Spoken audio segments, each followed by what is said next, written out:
ऐसे लोगों का दमन किया जिसका दमन करना आज तक बड़ा दुर्लभ रहा है। आप परम सामर्थ्यवान हैं, आपकी शरण ही सबके लिए मंगलकारी है। हमारे भंते नित्यानंद किधर हैं?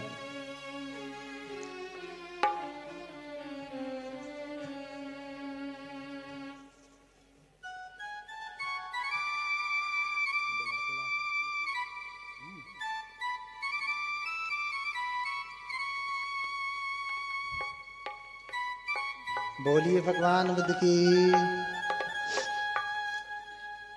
तो भगवान की शरण ही सबके लिए कल्याणकारी है। भगवान ही सबका कल्याण कर सकते हैं। इसलिए अभिधर्म का उपदेश करके भगवान संकिसा आए, तब से वो संकिसा की भूमि पूजित हो गई। हमारे देखिए एक भंते वहां बैठे ना, वो छोटे वाले वहीं से आए हैं, संकिसा से आए हैं, वहीं बगल से आए हैं, अलौकिक भूमि से आए हैं। अभी कुछ दिन पहले इनके यहाँ अभिधर्म की पूजा थी, अभिधर्म का संगायन था। जिस धर्म का उपदेश भगवान ने देवलोक में किया उसी का पाठ चल रहा था वहीं संकिसा में। तो ऐसे हैं भगवान बुद्ध, ऐसे हैं उनकी महिमा। बोलिए भगवान बुद्ध की। हाँ, ऐसे भगवान की महिमा अगर किसी के ऊपर आ जाए, जिनकी सेवा में स्वयं ब्रह्मा है, जिनकी सेवा में स्वयं इंद्र हैं, जिनकी सेवा में चातुम महाराजी के देवता हैं, जिनसे आप प्रार्थना करते हैं, हाथ जोड़ते हैं, वो किसकी सेवा कर रहे हैं? भगवान बुद्ध की। यही वो भगवान हैं जिनकी वो सेवा में लगे हैं। और जब उन्होंने धर्म जाना, बुद्ध हुए, तब भी ब्रह्मा जी आए और हाथ जोड़ करके निवेदन किया, देशीसु भगवा धम्मं अन्या तारो भविष्यति। हाथ जोड़ करके निवेदन किया था, भगवान आप उपदेश करें तभी इनकी आंखें खुलेंगी, नहीं तो ये पूजते ही रह जाएंगे, इनको कुछ मिलेगा नहीं। तभी जाकर के कृपा करके भगवान ने उपदेश दिया सारनाथ में। हाँ? भगवान के शब्दों में भी इतनी क्षमता है। भगवान किसी को कह दे मात्र, भगवान मात्र किसी को कह दे मंगल हो, तो भयंकर से भयंकर संकट भी टल जाता है। एक बार एक सुप्रवासा नाम की स्त्री है, उसको गर्भ रहा बहुत लंबे समय तक। कितने लंबे समय तक? 9 महीने बीत गए, बच्चा नहीं हो रहा। ध्यान से सुनिएगा, माताओं को बहुत तकलीफ होती है, फिर हॉस्पिटल ले जाना पड़ता है। सिर्फ ले जाना ही नहीं पड़ता, कटवाना भी पड़ता है। कटवाना ही नहीं पड़ता, उसको पकड़ के खींच के निकालना पड़ता है, चल बाहर निकल। कभी कभी तो केस बहुत क्रिटिकल होती है, डॉक्टर भी परेशान हो जाता है, कैसे निकालें इसको, कैसे रक्षा होगी। और ये सारा संकट मां को सहना पड़ता है। बाकी सारे ऑपरेशन तो डॉक्टर बेहोश करके कर देगा, लेकिन ये ऑपरेशन आपको, ये पीड़ा आपको आंखों के सामने देखते हुए, जीते जागते खुली आंखों से सहना पड़ता है मां को। इतना भयंकर कष्ट न सहना पड़े, इसलिए आपको एक अचूक मंत्र बता रहा हूं, ध्यान से सुनिएगा, फिर यह संकट नहीं आएगा। देखिए भगवान के समय में सुप्रवासा कैसे बचती है। सुप्रवासा को गर्भ हो गया 9 महीने का, बच्चा नहीं हो रहा। उस समय तो कोई ऑपरेशन नहीं था ना कि चलो डॉक्टर के पास कटवा के निकलवा दे, सीजर करा दे।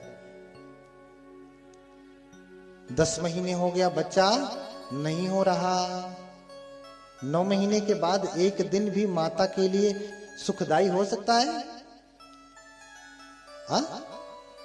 नहीं, फिर हर दिन मां के लिए कष्ट है, 24 घंटा पीड़ा होगी, उसे परेशानी होगी। लेकिन 10 महीने बीत गया, अभी भी बच्चा नहीं हो रहा। 10 महीने बीत गए, 9 तो छोड़िए। अब सोचिए कितनी भयंकर समस्या है, कितना भयंकर संकट है।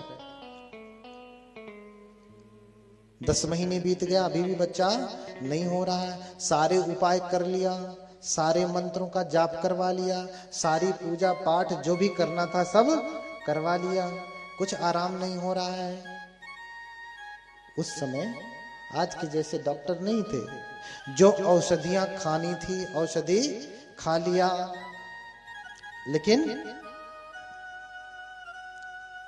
कोई लाभ नहीं, बहुत परेशान है। अब क्या करें? 11वां महीना चलने लगा, देखते देखते सारी उपाय, सारी औषधि, सारी पूजा, सारा पाठ, सारी अर्चना, सारी आराधना, जो जो जिसने जिसने भी बताया, जैसे जैसे बताया, सब कर डाला, लेकिन बच्चा होने को तैयार नहीं। मां को असह्य पीड़ा हो रही है। कभी ऐसा हुआ है कि मां को 9 महीने 10 महीने बीतने के बाद भी बच्चा न हो रहा? ऐसा होता है आज? कभी कभी होता है कि 9 महीने के बाद भी बच्चा नहीं होता है, या 9 महीने में ही बच्चा बहुत परेशान करता है।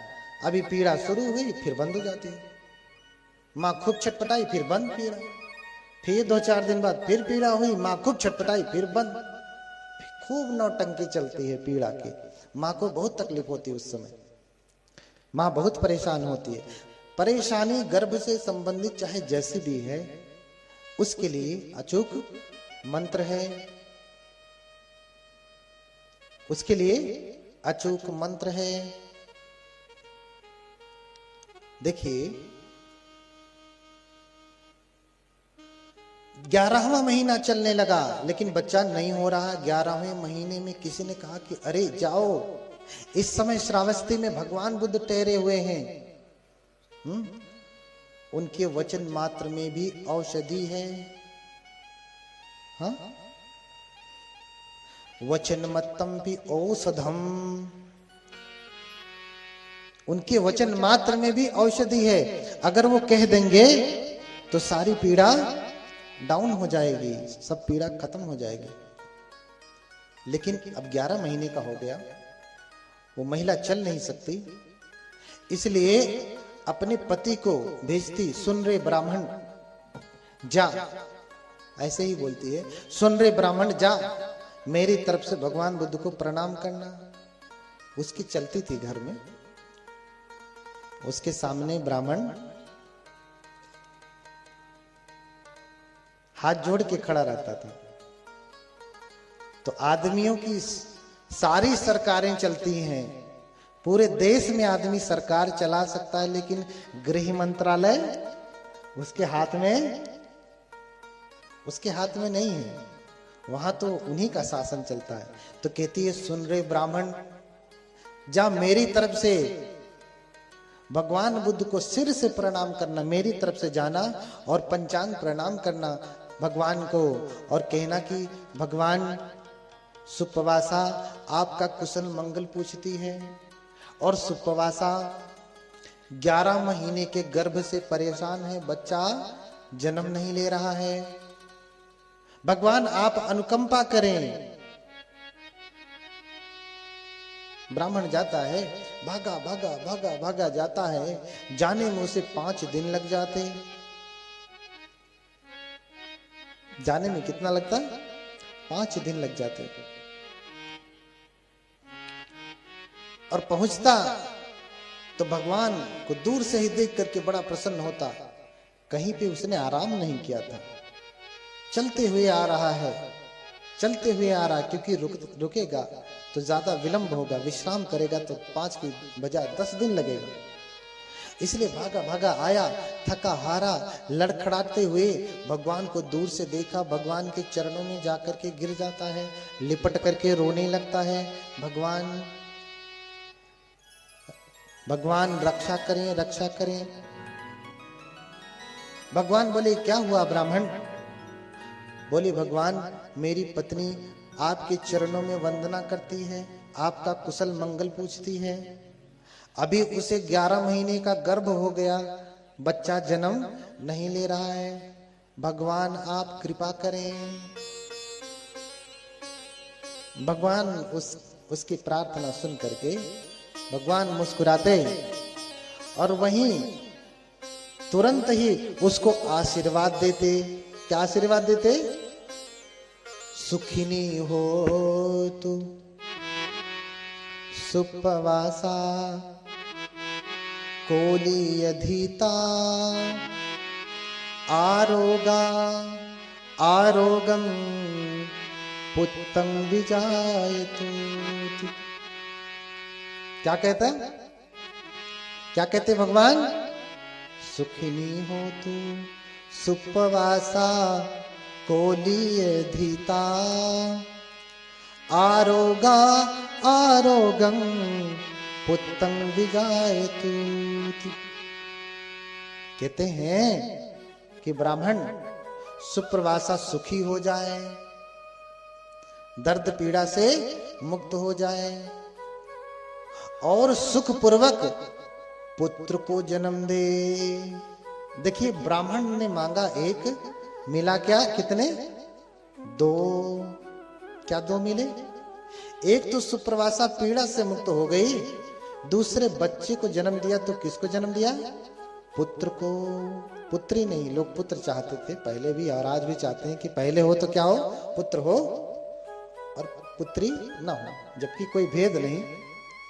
ब्राह्मण भी इसी कामना से था कि मुझे पुत्र होवे, लेकिन अब तो हो ही नहीं रहा, ना पुत्र हो रहा है ना पुत्री हो रहा, तो बस जो भी है गर्भ में बस किसी तरीके से बाहर निकल जाए। तो भगवान से जाके प्रार्थना किया कि किसी तरीके से गर्भ से बच्चा बाहर आ जाए, बच्चे को जन्म दे दे। लेकिन भगवान तो सब जानते हैं, इसलिए दो आशीर्वाद दिए। सुखिनी हो तू सुपवासा कोलीयधीता आरोगा आरोगम पुत्तं विजायतु। भगवान बुद्ध का ये मंत्र है। भगवान बुद्ध का ये शब्द ही क्या हो गया? मंत्र हो गया। भगवान ने इधर कहा और फिर भगवान आंखें बंद करके बैठ गए। ब्राह्मण सोचता है कि अब भगवान कुछ और कहेंगे, कोई और मंत्र पढ़ेंगे, कुछ भभूत भूत बनाएंगे, लौंग वोंग तोड़ेंगे और देंगे, फिर मैं जाऊंगा। भगवान ने कह दिया, बस इतना पर्याप्त है। भगवान कह दिए और कह करके भगवान फिर अपनी आंखें बंद करके ध्यानस्थ हो गए। ब्राह्मण इंतजार कर रहा, 1 घंटा 2 घंटा 3 घंटा 4 घंटा 5 घंटा ब्राह्मण बैठा है वहीं पे कि अब भगवान आंखें खोलेंगे, मंत्र पढ़ेंगे, भभूत वभूत बनाएंगे, लौंग वोंग तोड़ेंगे, कुछ और देंगे। लेकिन भगवान तो आंखें बंद करके बैठ गए, आंखें खोल ही नहीं रहे। उसकी हिम्मत भी नहीं हो रही कि फिर दोबारा कह दें भगवान ने आंखें खोलिए। फिर सोचता है, लगता है कि यहां भी काम बनने वाला नहीं है। वापस निराश होकर के घर की तरफ चल देता। जाने में तो उसे कम समय लगा, 5 दिन लगे। आने में उसका दुगना समय लग गया, क्योंकि पहले उत्साह से गया था, अब हार करके गया है, थक करके गया है। इसलिए धीरे धीरे जाता, कोई चारा नजर नहीं आता। लेकिन जैसे ही दूर से देखता उसका घर और फिर उसके कानों में शब्द पड़ते। कौन से शब्द पड़ते? बच्चे के रोने की। बच्चा जोर से चिल्ला रहा कि हाँ कहाँ आ गया। बच्चा चिल्लाता है ना, बच्चा जोर से चिल्ला रहा है, जोरों जोरों से चिल्ला रहा है और सोचता है ब्राह्मण की, अरे मेरे घर से स्वर आ रहा है, ये किसका स्वर है। फिर दौड़ के भागता हुआ भागते भागते आता है, तुरंत घर के अंदर झांकता तो उसकी पत्नी अपने बच्चे को गोद में खिला रही है और बच्चा रो रहा है। उसको चुप कराए, चुप हो जा मुन्ना, चुप हो जा मुन्ना, चुप हो जा मुन्ना।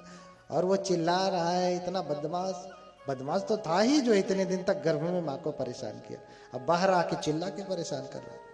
हाँ, चुप हो जा मुन्ना, चुप हो जा मुन्ना। ब्राह्मण देखते ही झरझर रोने लगता, उसकी आंखों से आंसू बहने लगते। ब्राह्मण को रोता देख करके सुप्रवासा भी रोने लगती, कहती भगवान धन्य है, भगवान धन्य है। अरे सुप्रवासा, भगवान ने एक ही वाक्य कहा था कि सुप्रवासा सुखी हो जाए और पुत्र को जन्म दे दे। इतना ही कह करके भगवान ने आंखें बंद कर ली। उतना कहने मात्र से तुझे ये पुत्र पैदा हो गया। धन्य है भगवान, धन्य है भगवान।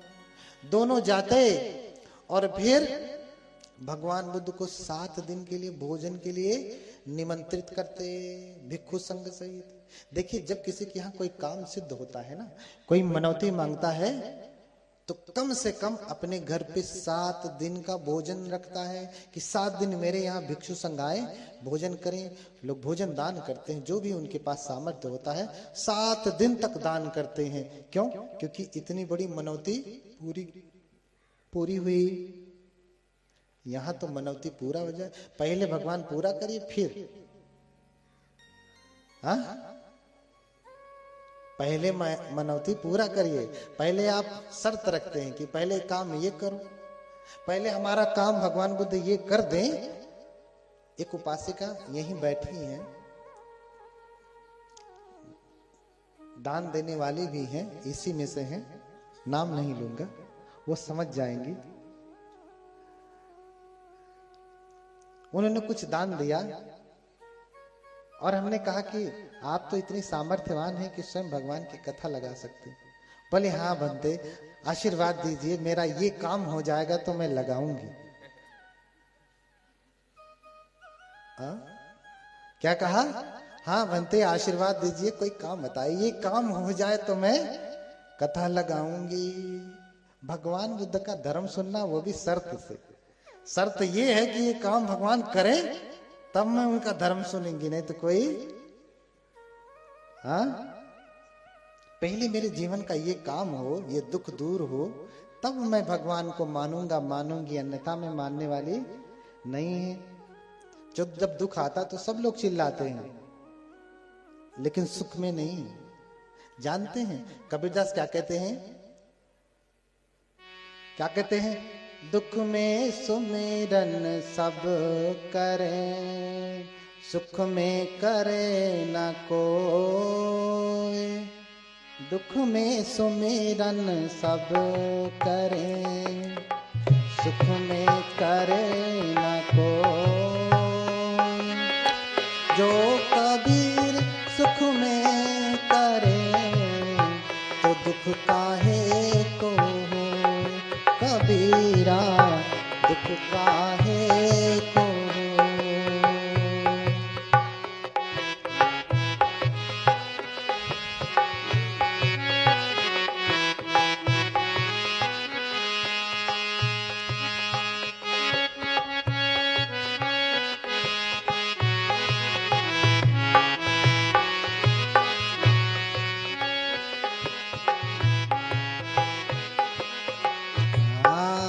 तो दुख काहे को हो?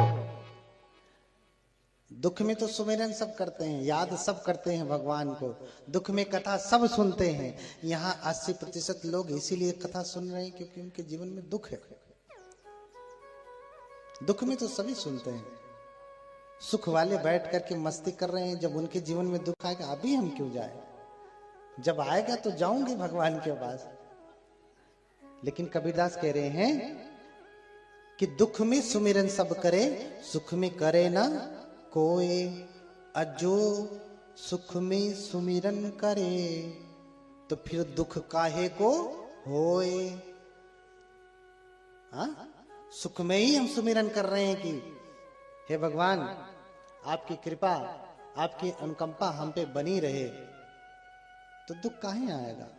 दुख आने वाला नहीं है। आपकी हमेशा रक्षा होती रहेगी। आप तृष्णाओं में इतना फंसे रहते हैं कि भगवान की भक्ति, भगवान की उपासना, भगवान की स्तुति भी नहीं कर पाते। हाँ, भगवान की स्तुति भी नहीं कर पाते। ऐसे ही एक और घटना है, इससे भी बड़ा मंत्र है। अंगुलीमाल जो 1999 की हत्या करके आता है और भगवान बुद्ध का शिष्य हो जाता। शिष्य होने के बाद जब वो एक दिन चारिका के लिए निकलता है, भोजन के लिए निकलता है पात्र लेकर के, तो लोग पहले तो उसके ऊपर पत्थर फेंकते हैं। पहले क्या करते?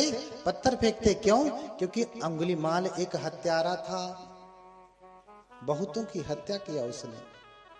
हत्या करके उंगली काट के पहन लेता था, उंगलियों की माला पहनता था, इसलिए नाम पड़ा अंगुलीमाल। लेकिन भगवान से जब संपर्क हुआ तो उसने सारा बुरा कर्म छोड़ दिया। यही तो भगवान का सामर्थ्य है। भगवान बुद्ध अन्य भगवानों की तरह मारते नहीं। भगवान बुद्ध भी चाहते तो यूं करते और मर जाता, लेकिन फिर मारना तो बच्चों का काम। आजकल आदमी गुस्सा में उठता है और एक बटन दबाया, धाए से मार दिया।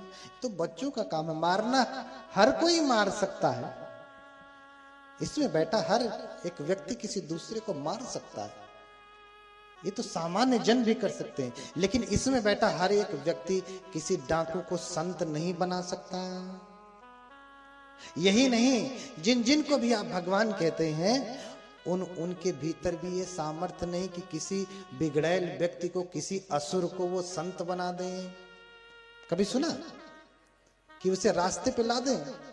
ना, मार दिया। जिसके ऊपर कृपा की उसे मार दिया, झंझट ही खत्म कर दी। ये सामर्थ्य नहीं। बुद्ध तो परम सामर्थ्यवान है। बुद्ध किसी के ऊपर अनुकंपा करते हैं तो मारते नहीं, उसे उसके गुणों में विकसित कर देते हैं, अवगुणों से दूर कर देते हैं, उसको संत बना देते हैं, अरहत बना देते हैं। अंगुलीमाल को भगवान ने अपनी शरण में ले लिया। अंगुलीमाल परम ज्ञान को प्राप्त हो गए। जब चारिका में चल रहे हैं तो लोग पत्थर मारते हैं। क्यों? क्योंकि इन्होंने पहले लोगों को मारा है, तो लोगों का क्रोध है जो पत्थर बन के बरस रहा है। हर दिन पत्थर फेंकते थे और उनका शरीर लहूलुहान हो जाता खून से। इतना पत्थर लोग मारते, भोजन क्या देंगे? लेकिन वो किसी को एक शब्द नहीं कहते। देखिए, संसार का ऐसा नियम है, जब कोई बदमाश रहता तो उसके किनारे कोई नहीं जाता डर के मारे। लेकिन जब वो सुधरना चाहता तो यही वो लोग हैं जो सुधरने नहीं देते, पत्थर मारते हैं। हाँ, अरे जब डाकू था तब तो आपने उसे झेला ही, बर्दाश्त ही किया। अब तो सही रास्ते पे चलना चाह रहा है तो चलने का उसे अवसर दीजिए, प्रोत्साहन दीजिए कि नहीं ठीक है, पहले जो किया सो किया, अब से अच्छे मार्ग पे चलो, जो बीत गया सो बीत गया। हाँ, अंगुलीमाल जाते हर दिन कोई न कोई पत्थर मारता, इतना मारता कि शरीर के सभी अंगों से खून निकलने लगता, सब फूट जाता, रक्त बहने लगता।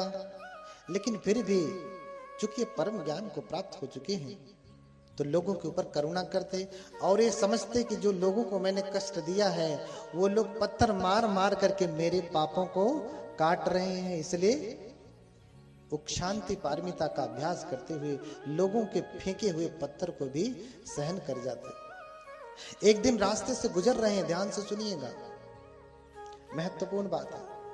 एक दिन रास्ते से गुजर रहे हैं, एक घर के भीतर से आवाज आती है, कोई महिला चिल्ला रही है। चिल्लाहट कैसी है, शोर कैसा है? उस महिला को गर्भ है, गर्भ की पीड़ा हो रही, प्रसव पीड़ा हो रही है और महिला बच्चे को जन्म नहीं दे पा रही है, जोरों से चिल्ला रही है, असह्य पीड़ा हो रही है। और जैसे ही अंगुलीमाल के कानों में स्वर पड़ता है, अंगुलीमाल घबरा जाता, चिल्लाने लगता, उसके दुख को बर्दाश्त नहीं कर पाता, सहन नहीं होता और कान को बंद करके चिल्लाते हुए भगवान बुद्ध के पास जाता, चिल्लाते हुए, हाय मानो दुख पा रहा, हाय मानो दुख पा रहा है। उपद्दुतं वतभो, उपद्दुतं वतभो, हाँ, मानो दुख पा रहा है, मानो दुख पा रहा है। चिल्लाते चिल्लाते विहार में वापस चला जाता। भगवान सुनते, अरे क्या बड़बड़ा रहे हो, कौन दुख पा रहा है? बोले, भगवान मैं चारिका के लिए गया था, एक घर में एक स्त्री बच्चे को जन्म नहीं दे पा रही है, जोरों से चिल्ला रही है, मुझसे उसकी पीड़ा देखी नहीं गई, मुझे बहुत दुख होने लगा। तो भगवान मुस्कुराते हैं, कहते हैं तुझसे देखा नहीं गया तो तू कह देता कि अगर मैंने कभी किसी को नुकसान नहीं पहुंचाया है, किसी की हत्या नहीं की है, तो इस पुण्य के प्रताप से तुम्हारे गर्भ का मंगल हो। तो अंगुलीमाल कहता, भगवान ऐसा मैं कैसे कह देता, मैंने तो हजारों लोगों की हत्या की है, हजारों लोगों को कष्ट दिया है, हजारों लोगों का घर उजाड़ा है, मुझसे बड़ा पापी कौन। तो ये तो वचन झूठा हो जाएगा। तो फिर भगवान मुस्कुराते, तो तुम ऐसा कहते कि जब से मैंने आर्य धर्म को जाना, ध्यान से सुनिएगा, अभी मंत्र है यही और ये मंत्र आपको याद करवाऊंगा।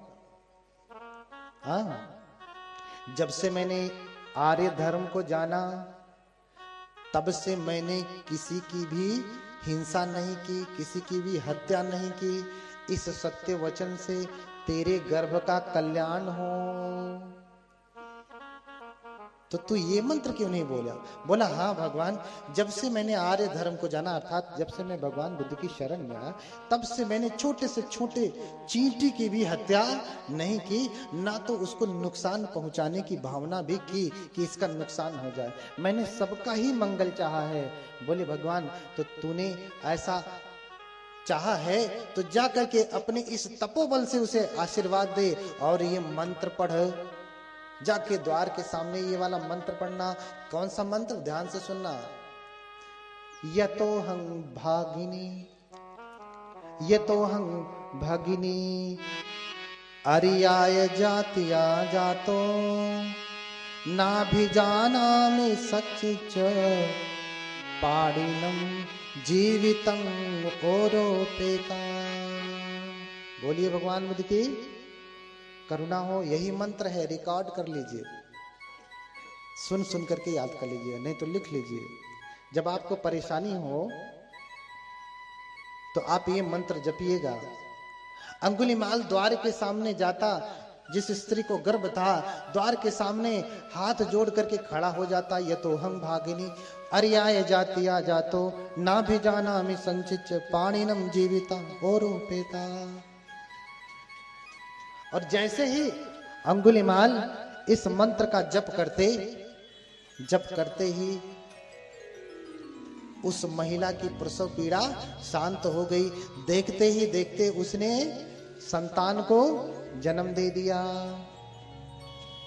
फिर अंगुलीमाल की जय जयकार होने लगी। जो लोग पत्थर मारते थे आज उसे कंधों पे उठा लिया। अरे अंगुलीमाल की जय हो, बोलिए अंगुलीमाल की जय हो, बोलिए अंगुलीमाल की जय हो।